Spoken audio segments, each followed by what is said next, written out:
Right, hello, how are we all doing? Have you completed the little DIY tasks so far?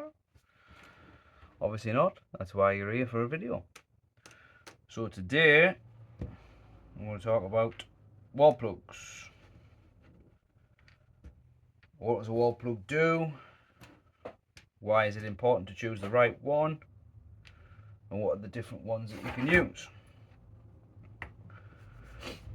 So this is very important because obviously a wall plug accepts a screw or a hook or other type of fastening. And you need the wall plug to stop things from falling off. And each wall plug works in a different area or in a different way. So you have this one, and that one, and that one, and that one, and even that one.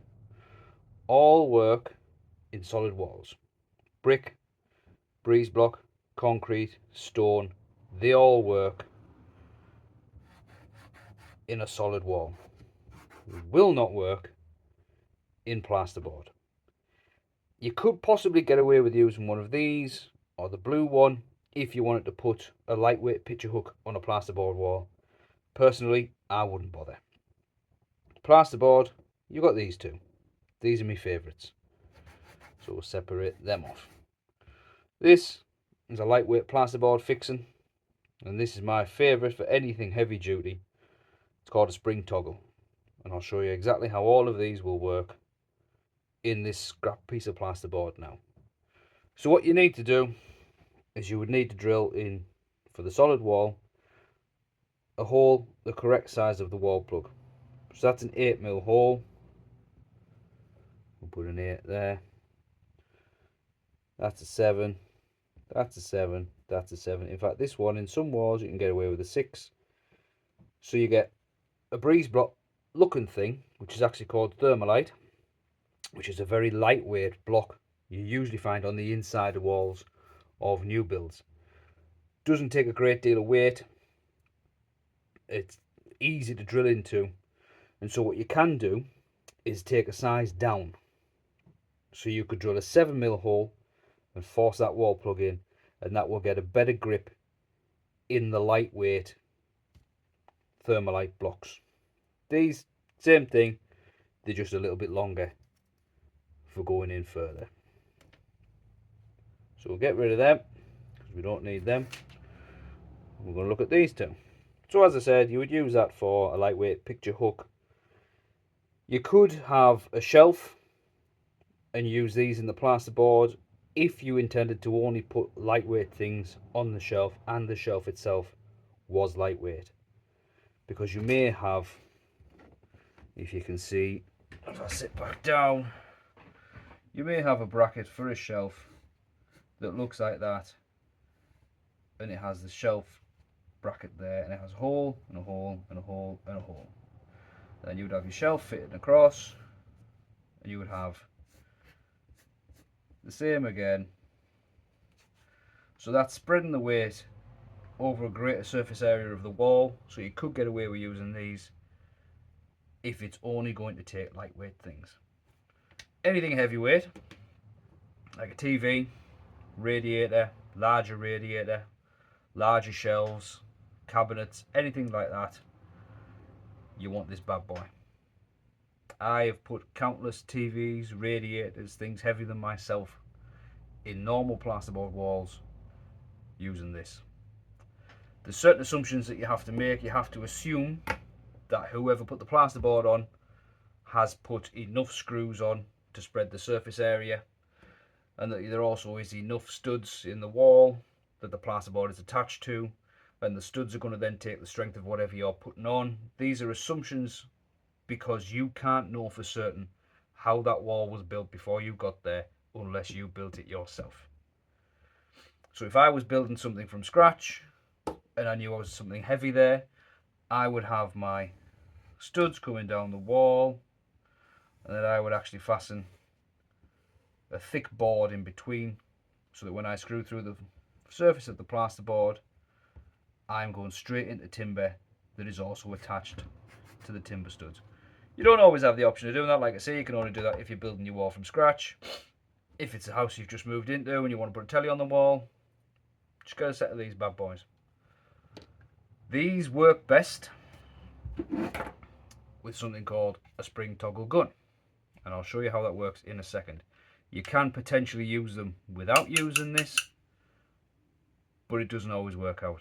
You're best off just buying a little pack. You can get them all over the place that has maybe 50 of them in and one gun. So I'll show you how that works now. So obviously you have to drill your hole in order to put your wall plug in. Is you find your drill bits, then you can just eye it up and see if that's somewhere near. This is a wood drill bit. This is used obviously for drilling into wood, but it will drill through my scrap piece of plasterboard just to show you what's what. To do that, we're going to drill through, get rid of that. Then you can see this has these little wings on, and what that's going to do is that's going to stop this wall plug from rotating when you push it through your hole of your plasterboard. So we're going to push that in. Now you've got to be very careful with these, because as you can see, that bit is very thin, and if you waggle that around too much when you're trying to get it in, it'll snap off and be absolutely useless to you. So you've got to be really careful.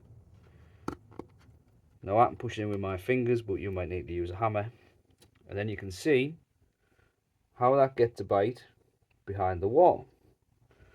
So then what we're going to do, we're going to put a screw in.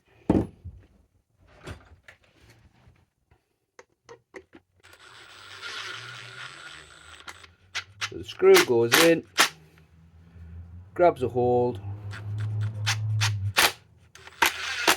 and it opens that fitting out.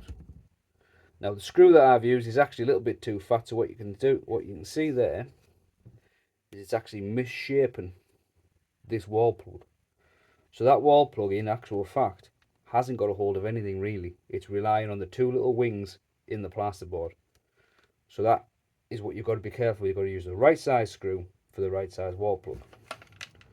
So we'll take this back out, and I will go and get the right size screw to show you how it's. So that's when things can go wrong. Drill a new hole. We're going to push this one back in.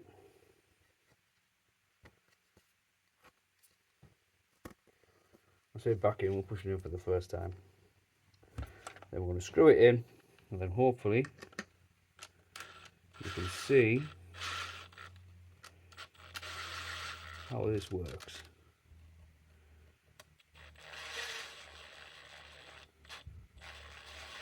The screw goes in, and it ends up pulling. As you can see, it pulls these little flaps to the plasterboard, and that gets you a good little hold. Not heavy duty, but good enough for, like I say, light pictures, light shelves. So get rid of that. Now, this bad boy, heavy duty, absolutely perfect. So what we're going to do, we're going to drill a hole. We're going to take this, and we're going to feed it in. Then what you have to do, loosen this off ever so slightly, just enough so you can get your little spring toggle gun on. Now what you can see is if you loosen it too much, you see that thread at the very back there moving, disappearing, gone, not attached to anything.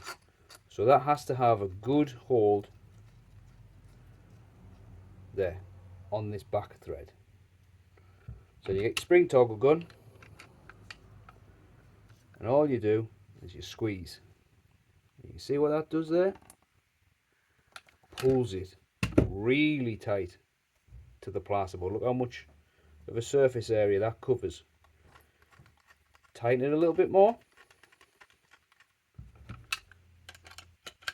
then give it another squeeze, and that's it. That's got a bite right tight into that plasterboard. And so if you put the telly bracket on the wall and you're using 8 of them, that's not going anywhere. It'll tell you on the packet how much each of these can hold, and sometimes one of these on its own can hold up to 30 kilograms. That's one of them on its own in plasterboard, 30 kilograms. Your telly's not going to be anywhere near that heavy. You've got 8 of them holding your telly bracket on the wall, it's not going anywhere. And that's it. Simple as that. There's no point in me showing you the ones because they just go into solid walls. Done. Nice and quick.